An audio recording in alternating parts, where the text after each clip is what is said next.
Hello everyone, good afternoon, happy Tuesday, Tuesday 5th May, one more week of digital beer stream from What's in the Glass. Welcome everyone.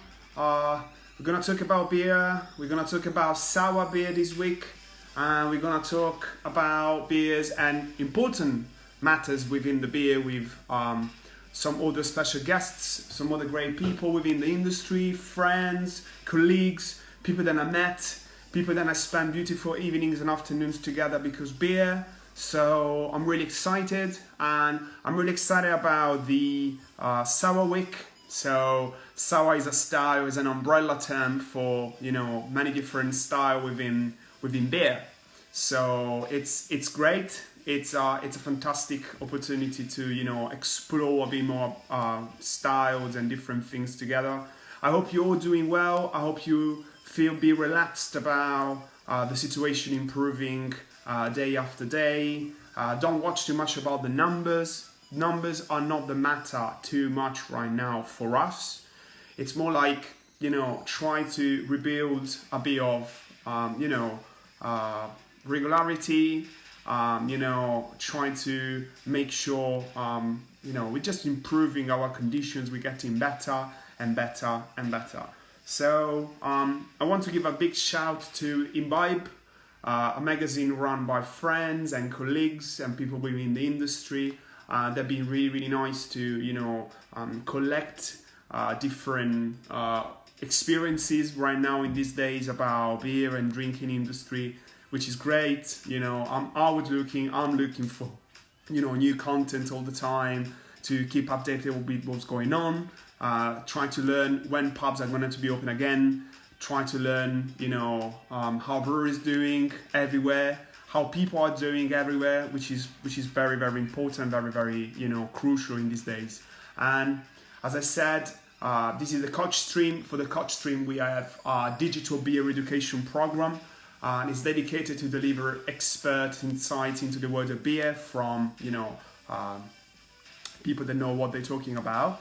And it's a pleasure that I'm going to drink a beautiful beer that I managed to have from a fantastic bottle shop in this city called Caps and Taps. And Caps and Taps is a craft beer shop and a tasting room. They have amazing beer from all over the world: London, UK, Europe, USA. And they have 400 different beers stocked in the shop right now. And I was looking for sours, and I found this beautiful one. Just give me 1 second. So I was looking for the best beers I could about the sour style, and I found this. So Little Earth Project. The name of this beer is Folly Road. It's a 5.8%. I would say very complex sour, lovely color.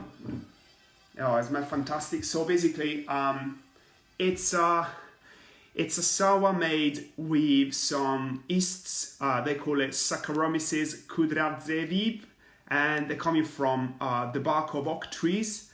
And they also managed to have it with a mixed culture, of their own mixed culture. And the beer have a strong hoppiness coming from hops originating in the area where these hops growing locally next to the brewery. And also the beer has been aged for 5 months in Rioja cask. So I'm not gonna give it a go yet, but it's fantastic. And I'm gonna do it when Mauritz is connecting, and then we can gonna start to have a chat together. And it's an interesting, opportunity because we're gonna speak about a very important matter today with Mauritz, and we're gonna speak about standard of quality, which is an interesting one, like standard of service, standard of quality. We're talking about what it makes a bar great, what it makes a craft beer place great, what it makes a craft beer place, very, I would say, valid to visit again and again and again. Because I don't know if you're aware, but craft beer people, people like to go in good places, and we're all talking about what's the good bar, You go in a city, you go in an area where you've never been before, and you're always asking, where is a good bar? Where I should go? And then you go in a pub, and you're asking someone else in there where you should go next. So that's what I'm talking about. It's like why someone suggests that specific place. Is it the beer list? Is it the condition of the bar itself? Is the type of clientele? Is the how clean the bar is? How beautifully smell it? Or could be many things. So I wanted to ask to someone that have a massive big experience and have a great understanding like Mauritz does. And to all of you that don't know yet Mauritz, so Mauritz is a very good friend of mine. He was born in London and he grew up in the north of England. And then he was interested about beer, but he had a friend that introduced him to cask, and then he said it's like on illumination. He never go back from that experience. And then over the next years, he started to do some tours or pubs in London, and then he moved to Germany as well for a while. And then in London in 2013, he got back to London, to the city. And he worked in some incredible places, the Draft House, the one in Charlotte, I can remember. And then he worked for a beautiful bottle shop that BrewDog opened many years ago in King's Cross. And that's where we met for the second time. In the King's Arms, to whoever moved to, spend your time in East London, probably have been quite often to the King's Arms. And the Axe in Stock Newington, another beautiful place. And recently launched the Kernel Brewery Taproom. So, it's like interesting amount of experience. He's also a very good friend of mine. We managed to, support each other in many of the pubs and bars where we work together. Yeah, that King's Arms, So it's a good pleasure, and I know he was doing some stuff. So if he's going to connect in a bit, just please wait with me for a second more. And just want to tell you a bit more about as well what's in the glass. So I came out with this idea about I want to be in touch with the people in the industry. I wanted to have a chat with all of them, basically talking about how they're doing, about important stuff within the beer, within everything. And it came almost like an idea to trying to build weekly appointments where we could meet the people and try to have some ideas together about how we can improve and stay in touch. Let me just send you a message to him. So I had this idea, like, shall we create an Instagram platform where we can talk for half an hour about a specific topic within beer. And this is the 5th week, so we had so far 16 different guests. I tried to save all the stories and all the streams in Instagram, so the people don't watch it now can watch it later, which is a great idea. It will probably cover as many different topics and as many different basically conversation we can. So Mauritz is on. Let me see if I can manage to have it in. So just give me 1 second. All right. Should be the one. Yep. Okay. Just give me 1 second, guys.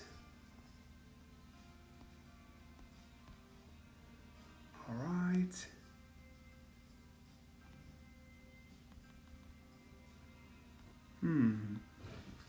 So, dude, if you're capable to ask me the request as well, would be probably better, because for some reason I can get it.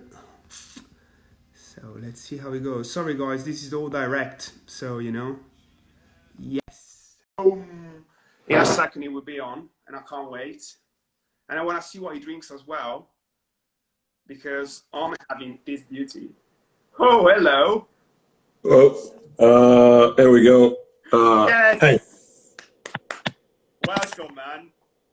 Hey, Gabriele. How's it going? Fantastic, boss. Fantastic. We never had so many people on connected, which is great. We're gonna have a fantastic chat. No pressure. No pressure. Now, I just see what I'm drinking. Nice. Little Earth project. Yeah, man. I'm batting for the home team today, of course, with table beer. I don't actually like table beer that much, often. Okay.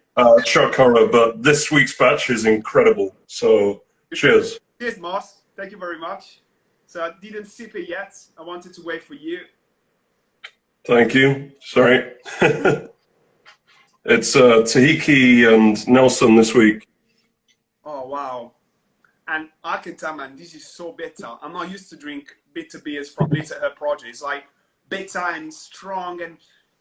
Oh, okay. Well, okay. Let me put it this way. I just talked with some people about the background of where we met, the fact that we met the Birdcage, and then we met in the Bottle Dog, and then we met in the King's Arms, and then in the Axe. So we had a bit of, you know, we had opportunities to see each other before, more than now, but quite a lot. And absolutely. You know, someone said to me that if I could speak with someone about the standard of service and the quality of standard as well, I should speak with you. I agree, and that's why I did it. And, you know, I was thinking as well, let me see if I can see you. Oh, man. If it's going to go back, so let's see. We try it one more time. Yes. Oh, here we go. That's good. There we go. So I was thinking, then I should speak with you about this matter. And, you know, if you want to start with a question, my question would be, how are you first? I'm pretty good. Thanks for asking. I was on quarantine for a little bit because I had contact with COVID.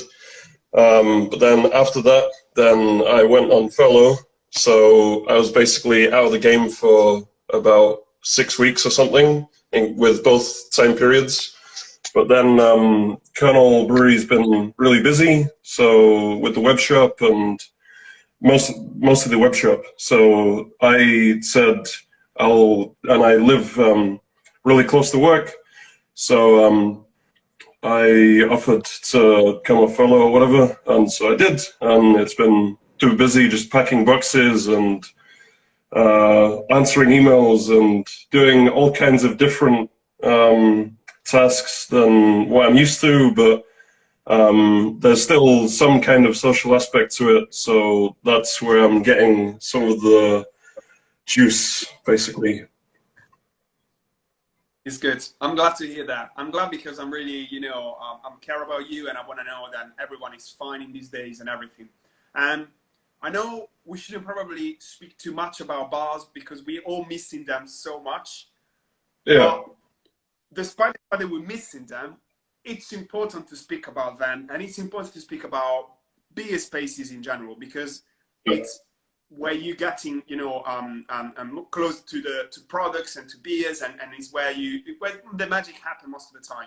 So I just want to ask you one thing, and it's like many beers are passionate are choosing established by the positive practice that people have in these places. Are you one of them? Yeah, for sure. Like, there's, I think in the UK, the behavior is is relatively unique in that people will walk past 10 bars to go to one pub they like. They'll go past a load of businesses, they'll go across town like I do myself, to go to places you like, and it's not just, and it's based on all kinds of different factors. It can be quality factors, it can be the selection of what they do, not necessarily just beer. Like people are attracted by, let's say your partner or your friend is interested in wine more than beer or with cocktails, then there's some places that can blend those things together. And for example, the Red Hand in Dalston is one of my favorite bars, and it covers every major point really well. Yeah, and which is why I travel like half an hour each way to go there regularly, and that's going to be when bars reopen again, is going to be on my list of places I'm shooing back to. Yeah, well, same, man. We should probably meet there. But so let's say then I know why you're doing that. I'm feeling like I can truly understand your points for that. But can you try to find a reason, maybe even give us some points about why that bar deserves that much, or a bar in general? A bar in general, for sure. Like, I think for everyone it's individual. It's an individual choice, but for me my idea about this has changed and morphed over time. Primarily, when I was getting into beer and doing the pub crawl beer tours I used to do in university and stuff, and then selection would be the most exciting thing, like going to places with things that I'd never seen before, and like that excitement, you're just like, wow. But then and then that continued for a while, for a long time, and it's still a factor. But for example, like now, after having worked behind the bar for several years now and seeing a lot of different aspects about it, then I see that that's just the surface thing. Like, and I'd actually personally rather go to a place now and even work in a place now, which is a realization I've only had in the last year or so. I'd rather work in a place, or also go to a place with much worse selection, but the staff and the vibe and the atmosphere and the feeling and the interaction you get in all of the experience, that's the most important, that's the most tangible thing about a drinking establishment for me. And that's what we're missing in right now. We can't go to those social spaces and we can share drinks, as I'm sure other people will have beers in their hands this evening, but it's so key to culture. So you can teach beer, I can say like standards and quality standards, but you can't teach kindness. You can't teach personality. No. And there was a experience. I think it was last spring, maybe 2 springs ago, where I wasn't having the best time. It was seasonal depression kind of thing. And a good friend actually at the time, not such a good friend in the industry, but a great person in the industry, Stu McKinley from Yeasty Boys, he reached out of the blue and just said, hey, do you want to go for a walk? Let's go somewhere new and just get you outside of your comfort zone, basically. And so I went down to Tunbridge Wells, sorry, a small little town to the south. And he lives not too far from there, and we had this great day out, went to a few pubs there and went to Tonbridge, not Tunbridge, Tonbridge as well. And there's some great bars down there, such as Fuggles Beer Cafe, and I think they have a new Fuggles at the time new bar there. But oh, sorry. I had a thought at the beginning of this, what I was saying, but it faded a little bit. It was that I'd had the realization that, as you were just saying, that you can, that you can, I've not been behind the bar in a while. I've lost my magic, my mojo a little bit, sorry. The best nights that I had so far, I actually had it in places where I couldn't find, you know, very fancy beer or anything like that. It was mostly because someone gave me the smile, or the right tip, or what are you doing? You know, it's a different, yeah, you know. You reminded me what I was going to say now. We went to a few places, and there was this, we went to some more famous places that had the great selection and the great decor and atmosphere and stuff like that. And there was this place that was like a maybe place that Stu and his friend that we met said, oh, maybe we could go to that place. They're a bit, but let's go there. And there was this really passionate bartender behind the bar. And like we were looking at the selection, it was like mid to low tier craft beer. It was like, oh, this is okay. It's okay. But behind the bar, there was this lass called Jasmine. I remember her really vividly now. It just takes me a moment to get the visual memory of it.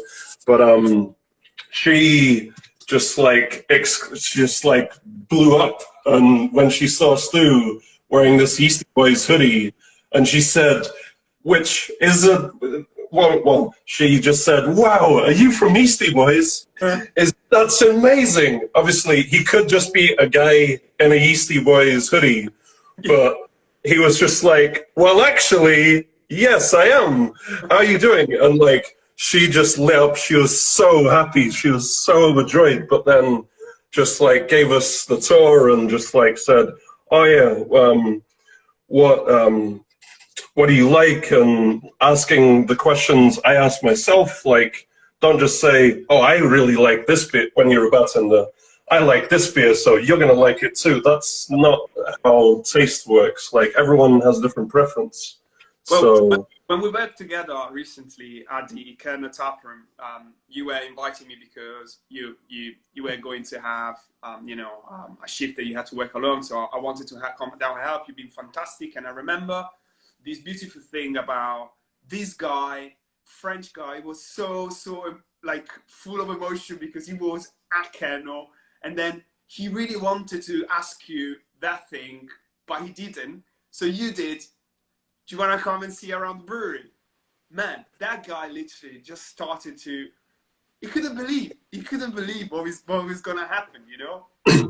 You gave him like a great experience. And no matter if we will be back in London soon, he will always remember that. And he will also remember the beers because he tried few, but at the same time, you know, it's the whole experience. Fantastic. Yeah, beer is about flavor and about alcohol, I guess, but it's about the experiences around it. Like, I think one of your last guests, Miss Gabe, talks a lot about community and the connectedness and the history of what alcohol is, and bringing people around the fire or around a tavern and just like sharing. It can be anything. Like, we could be milk enthusiasts or bloody like mineral water enthusiasts, anything that can bring people around to talk about anything about their lives and culture and so on is the most important thing. And you know, like, many people think that craft beer people are really snob in a way, and you are. They can be. You can be. Yeah, it's true. It's true. And I think, go on, sorry. No, please. I'm just pointing stuff, and then please. Okay, sure. It's my first time doing one of these You're doing great. Instagram live things, but they can be, absolutely. I think when anyone knows a lot about a topic, then it's easy to, like, film buffs or whatever, like, oh, you don't know about all of the Quentin Tarantino movies? Like, oh my God. Like, or if when you don't know as much about a topic and you're talking to somebody who's very knowledgeable, it's easy to be abrasive or to push them away potentially. But with the beauty of beer, and I'd say most of my experience in the not just local but national and global beer scene, is that people have a love for beer that is so pure often. It can become this anal retentive specialist thing, and I am a specialist, as we all are. Like, we can focus on the tiny, tiny details and talk about those, but when we're talking to somebody new about it, then we should just be talking more broadly and talk about the things which are going to reel them in on the fishing line or whatever. And just like, and I think the best bartenders have that way of bridging the gap, and the best establishments have that way of bridging the gap between making this thing which can be elitist and can be overwhelming. It can be especially overwhelming coming to a place where there's 15 new drinks you've never seen before. You might not know what a pale ale is. You might not know what anything about anything is, or you've had beer once or twice and it happens to be a bad beer or something, and then you think, oh, I don't like beer. But as you know yourself as well, the amount of times you can flip that situation easily nowadays. When you've done it a few times, you can easily just go, well, what have you had before?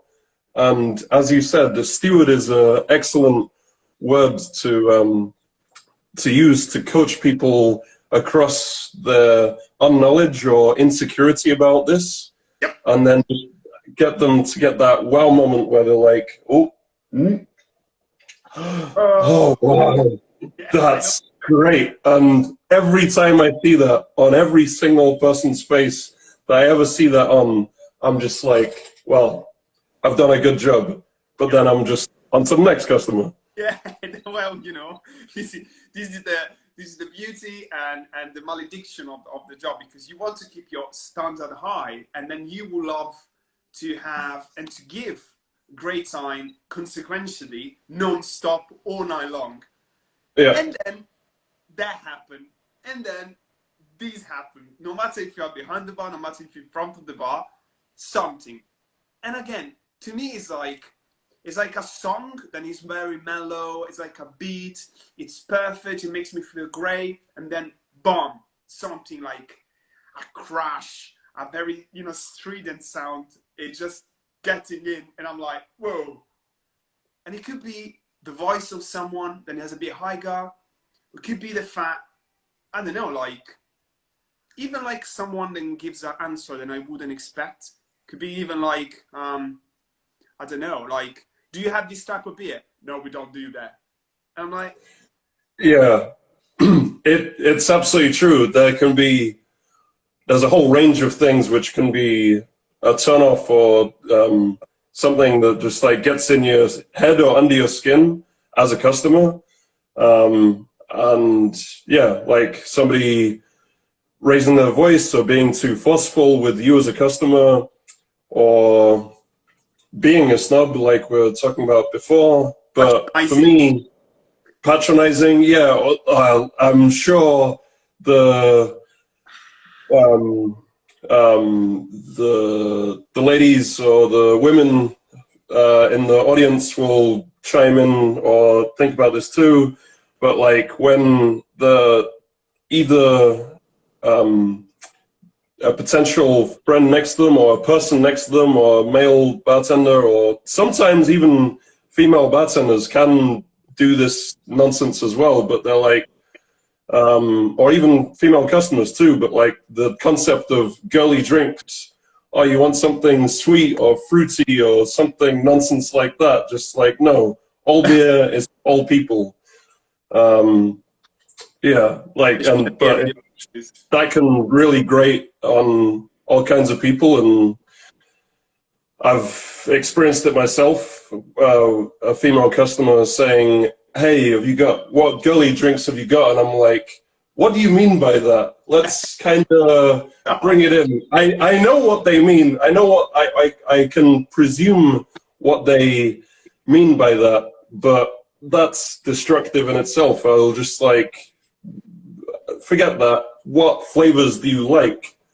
Do you like sweet? Do you like sour or bitter things? And getting every customer, regardless of gender or nonsense like the examples I was giving to one side, something that I've learned fairly early on is that just you can talk about all kinds of styles or tastes or whatever in beer, but it breaks down to flavor. Like there's lots of different on the basics of flavor and the flavor groups and the ideas of flavor you get from that you can experience. So sweet, sour, savory, bitter, etc. And then within that you can go into styles, and within that you can go to what drinks you have available in your bar. So sometimes you might not have a wheat beer on or something, but you might have a New England IPA, which is on the juicier side. That might approach somebody who likes more sweet things, because a lot of New England IPAs aren't so bitter as more traditional ones. But then sometimes you should, in my opinion, when you're setting up a draft list, have a dark beer there. But sometimes you walk in a bar and there's zero dark beer, and you're like, well, maybe this mild or this, I mean, milds are often dark these days, but like there's a few styles which are not quite dark, but they, even like a best better, can sometimes have a bit of roasted flavor, and you might kind of get somebody over to drink that. That's a kind of curveball one, but I saw you doing that. I saw you, like, there were people looking for something, and you were working for them, like you were doing like a brain squeeze for them, trying to adapt the list for them. It wasn't them that adapt for the list. You were adapting the list for them, which is great. And it's about the perception of what those flavors are, and sometimes it can be like curveball perception based. Like I remember in my first year when I was working at Draft House in Central, then Lagunitas IPA was huge at that time. Lagunitas was everywhere. That was the most exciting IPA in the world, or in the London world at that time. It was like 6.2%, which is quite high for like the UK average strength and the ideas of what strength is. But I had people coming in for, which is another curveball question at the time, but Vienna Lager, because they like Brooklyn Lager, and it's got, especially the Brooklyn Lager you can taste in Europe, it's a slightly maltier. And I'd get people who wanted Brooklyn Lager to drink Lagunitas IPA because it had that like slightly sweeter, slightly rounded, malty taste, but still that hoppiness. And Brooklyn Lager and Lagunitas IPA are not the same style, not the same beer. No way. But that was a regular success there. And those little memories, those flavor memories of what sells, or it's not just selling, what works, what people enjoy. Those memories of, oh yeah, this can be replaced with this. It's like if you look in your kitchen cupboard and you don't have one herb, then you can replace it with another herb. It's going to give a different flavor, but it's going to do a job. 100%. Well, let's say you definitely had beers back in the days in bars, and you weren't sure about if the beer was okay, or you know, if that was the real beer that you actually order, and especially with cask. I know you are a big cask fan. I am. That's one of the things which got me into beer. There we go. That's it. So let's say, I'm sure, you know, these places are a bit less about the overall atmosphere as much as probably some modern ones. And again, I'm not saying rude, but I'm just saying you're there for the beer. You're there for the experience. And then potentially, I don't know, like you caring a bit less about beer, or how does it work? Is like you I don't think you have to choose in in a cask place. And an example, and my also on the list alongside Red Hand, it's on my regular route, Yep. but is the Pembury Tavern.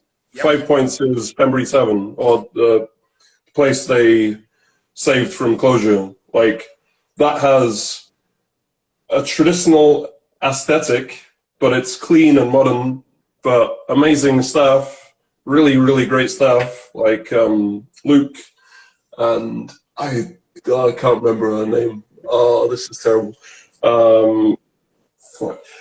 It's been too long. I used to go there every week, but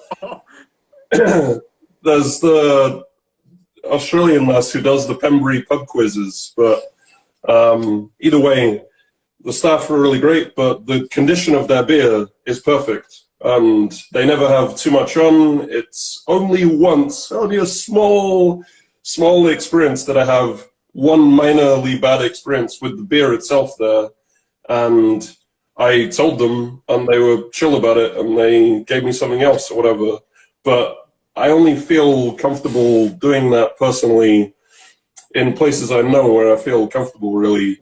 I would like to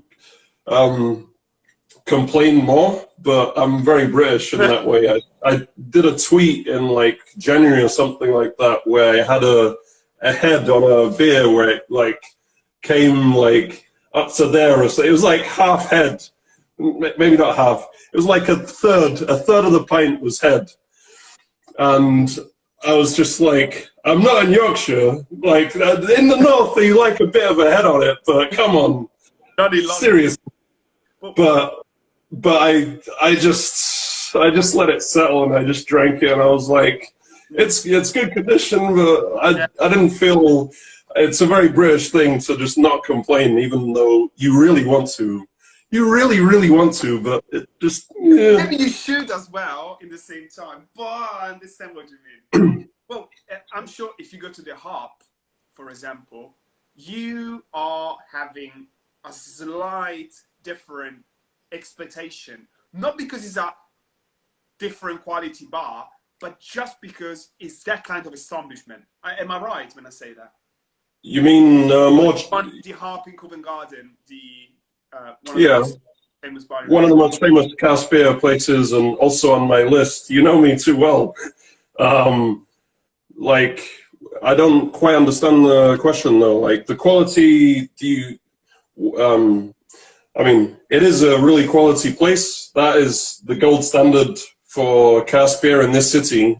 And it's not a bar, and that's what I'm saying. True, yeah, but I think there's a debate whether, it's a non-debate in my opinion, cask beer is craft beer. There should be no us and them, or just this separation between church and state of cask beer and craft beer. Yep. But we both, beer lovers, know the perceived difference, and like the craft beer is the modern, trendy kind of thing, and cask beer is the more traditional. But yes, there is a difference in atmosphere between some of the best traditional cask pubs, like the Harp in Central, which is it's a city pub. It's in the middle of central London, full of like office workers and stuff, but also just absolute beer lovers who make the pilgrimage basically for one beer because it's always perfect. Javi's best bitter. It's just... I know. Yeah. But the experience there, I mean, the average level of staff in there is okay. Yeah. It's okay. Carl, the cellarman, is one of the best cellarmen. Skill-wise and keeping of the beer-wise is... Like, yeah, just I hold my hands up. I'd hold both of them, but then I'd drop my phone. But the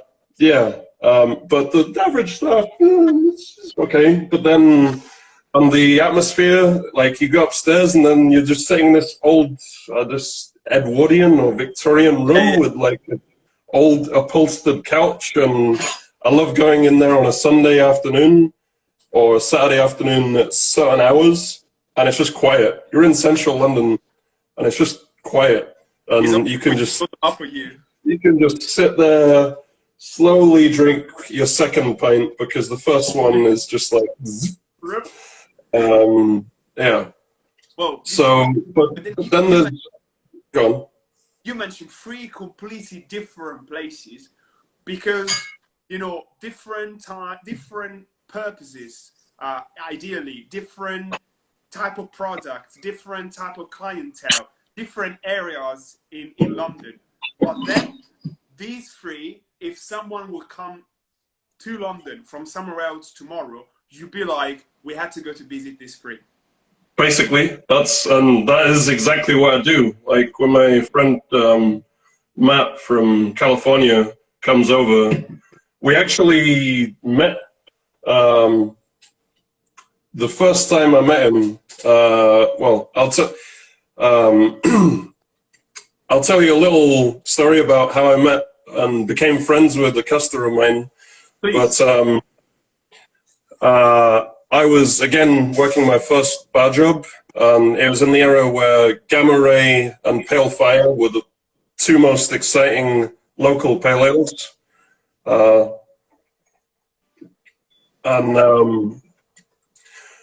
We didn't have either of them on in the bar that week. We had them on every couple of weeks, but we just didn't have them that day.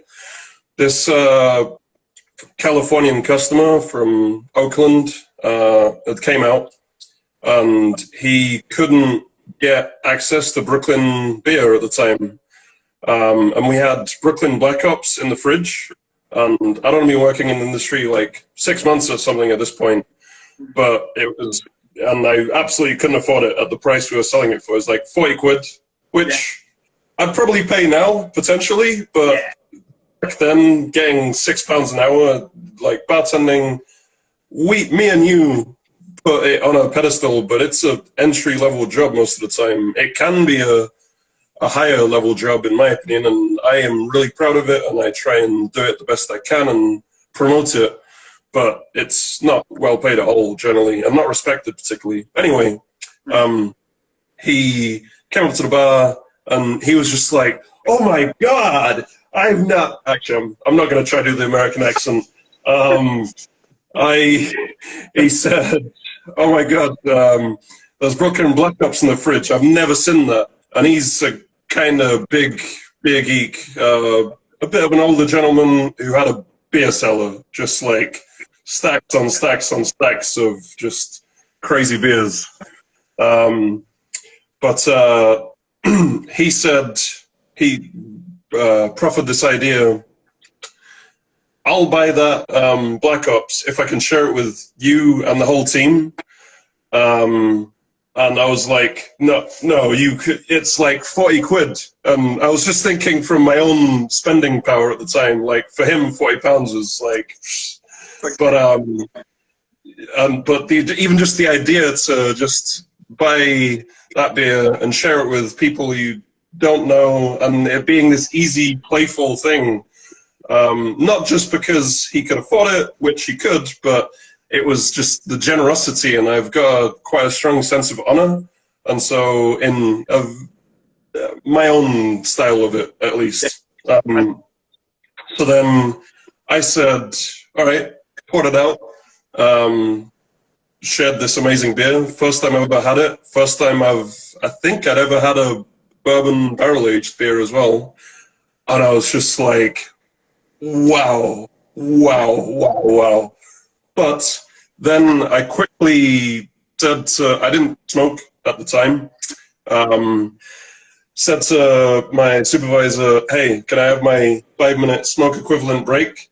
I ran down the street to this shop that I knew sold Gamma Ray and Pale Fire, bought them, legged it back, and then said, I insist you have these beers, sir. Because, he just done that gesture and I did that one. Yeah. But then I got to finish early that night, and I took him through Chinatown to the Hap, where I knew that the Kernel was on draft. Yep. because I said that's the third other brewery that I really respect in 2013. And I didn't even know what the Harvey's was at the time. I thought that the Harp was just one of those average cask pubs, just crappy cask. Oh, they got some pride on and whatever, blah, blah. And so I went there for the Kernel, but that's how we met, and we've stayed friends ever since, anytime he's in town. Fantastic. You see, this is beer. This is the beauty. And, you know, again, if you were talking in here with people from probably different places around the world with a different type of culture, they may like to go to drink somewhere where you wouldn't get a first why they're all going in that place. Could be Berlin, maybe like a very traditional German style pub, or maybe in Brussels, someone goes in somewhere below the stairs that you'll be like, yeah. What? No, this wouldn't work in London.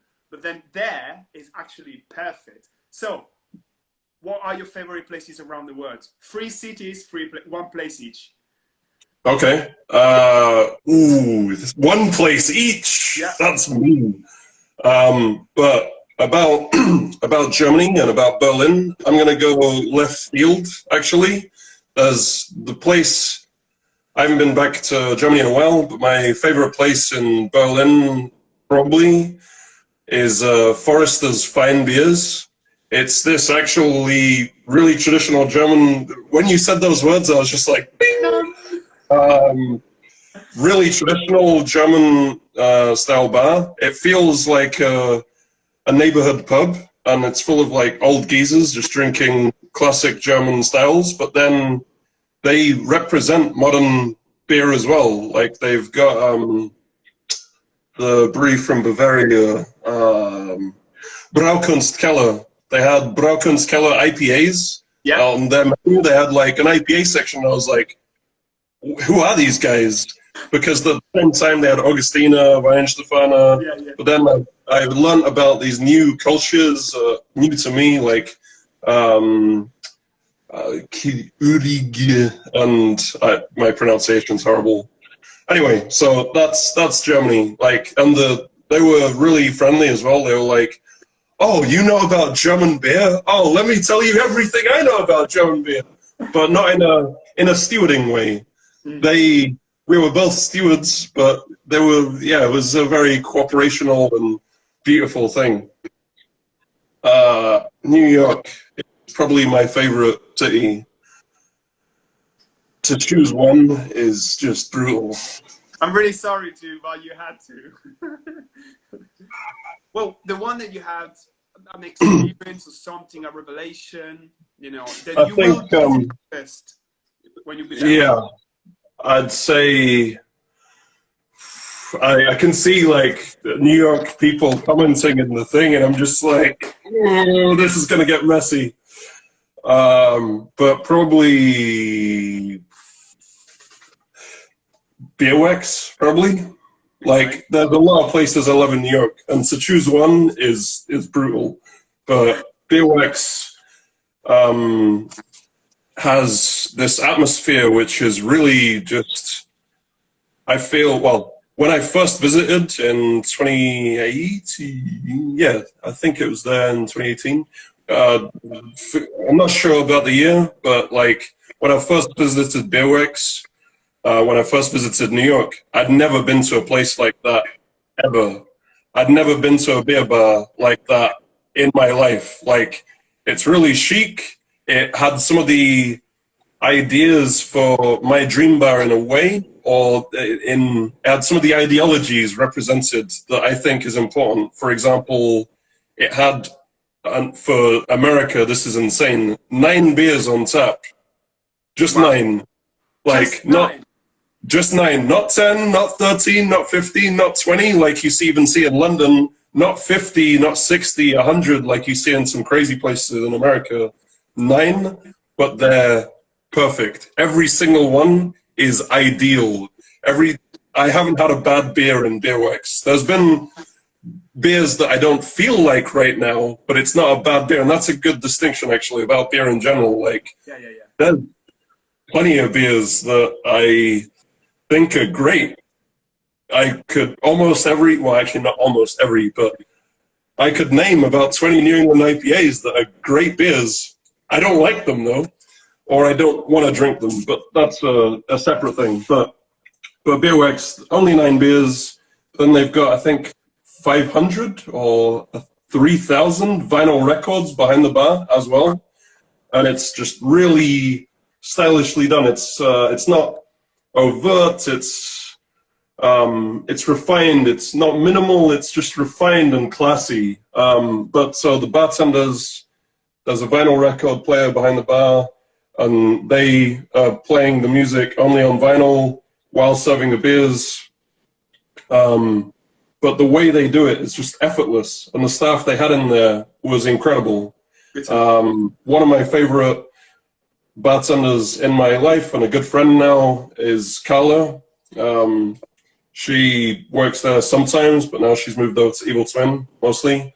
The welcome she gives whenever I come up to the bar is just incredible. She's just like that charismatic but knowledgeable, just force of will, just like. But my last point about Beerwax and about one other place in New York, but was that I've never. Well, I don't think a lot about.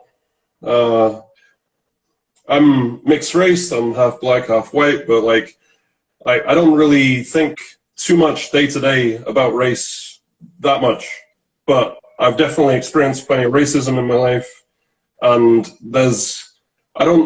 it doesn't directly bother me. I'm not a big activist on these issues in beer, but it's a fact that there's not many people of color in the beer industry, even globally, but in the UK and in New York as well.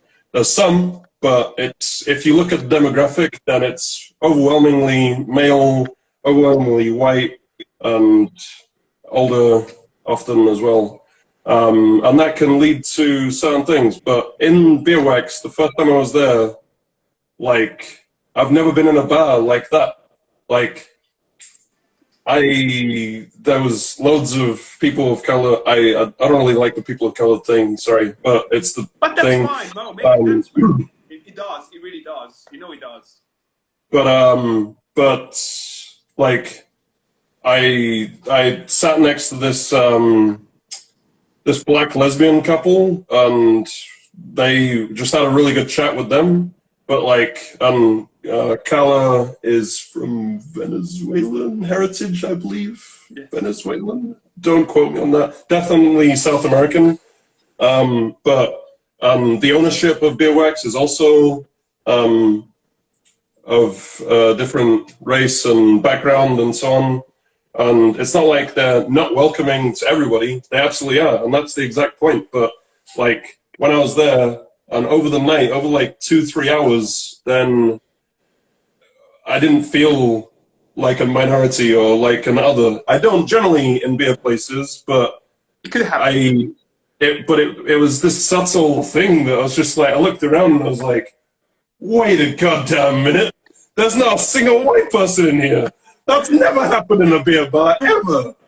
Well, and let's say, what about Brussels? Brussels. Fuck. Modalambic? Maybe, but maybe not. Like, Modalambic is the easy option, but I've had good and bad experiences there. There was this really great Belgian bartender, Pierre, who gave me amazing service on multiple visits. So maybe Modalambic and what they do there. I mean, the last time I was there, then had that really great time in Le Hermitage, which is a new microbrewery just around the corner from Cantillon. And I've been there before, but this time, like, I could tell the development in their bar. I went there when they just first opened, and it was just like quite bare. But now it's like 2 years along, and it was more purposeful. Like the staff were better, the beer was a lot better, and the decor was really cool. So I'd actually, like, Motorlambic is the most famous place in town, but L'Hermitage is really cool, and they had really quirky styles. Like, sure, they had IPAs, they had stouts, but the way they, like, it's been done once or twice, but they had like a jasmine tea pale ale, but it was not gimmicky or something like that. It was balanced and beautiful. I think they had like some kind of almond stout or mild or something like that. They had really unusual, slightly quirky, not just the standard, not just the standard thing you expect from a brewery. Yeah, but it was, in Brussels. Yeah, exactly. Great stuff, and you know, it's a great thing, and I hope I'm gonna be able to, you know, discuss about a place in South America, one in Asia, and one in Africa in 5 years' time, or who knows? Maybe there are great beer places there, you know. If we can ever leave the house, yeah. Yeah, good point. So we are going into the longest of the beer stream, and I'm glad it's the longest and it's with you, because you always have great stories, and you know there were lots of people commenting below that because you gave many memories to everyone you served. First me, probably everyone there, and people then, you know, probably you just gave a pint on a Saturday night, on a Friday night in one of your places, which is great. And what is Mauritz' priority right now? What are you trying to, what are we doing these days? I'm working 4 days a week at Kernel on the web shop, and getting some social interaction there. For me, what I do embodies what I almost need.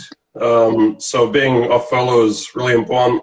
Like, and having this, I was a bit nervous initially, but being able to just relax and have a drink with you is really important. But I'm glad to have purpose in life and be able to affect people's lives, either indirectly putting bottles in boxes and answering emails and stuff, or hopefully the day I get back behind the bar and be with a team of people like me and just have this social establishment again, because that's almost all of what I live for. Yeah. So thanks a lot for having me. I don't know if this is the end or we can keep on going. We can keep on going for hours, but I have a problem. I can't otherwise keep doing, because the Instagram gives me 2 minutes more of chat, and it's shut and it doesn't save it on the story. So we really So we need to close it up. So no, that's fine. It's been an honor. It's been a honor, and I can't wait to give you a hug, Kernel Taproom, or in some other great place that you just said. And take care of yourself, and you know, keep safe and stay healthy. Thanks a lot, Gabriele. Grazie. Everyone, grazie guys. Buonanotte. Bye bye. Ciao.